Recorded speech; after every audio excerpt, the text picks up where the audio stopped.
По долги години, болните од рак од Преспанско-пелагонискиот регион и пошироко, наскоро нема да треба да патуваат во Скопје за да ја добијат потребната зрачна терапија. Таквиот начин на лекување не само што физички ги исцрпуваше пациентите, туку скапо ги чинеше и финансиски.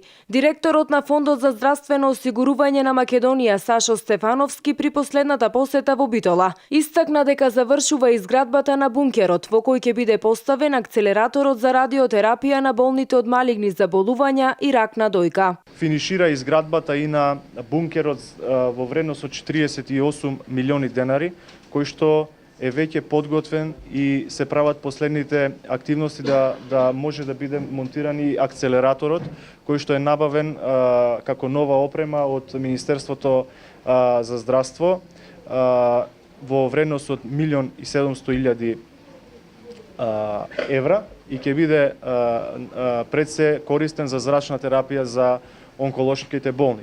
Директорот на Битолската клиничка болница Василе Најдовски истакна дека акцелераторот ќе биде од големо значење од неколку аспекти.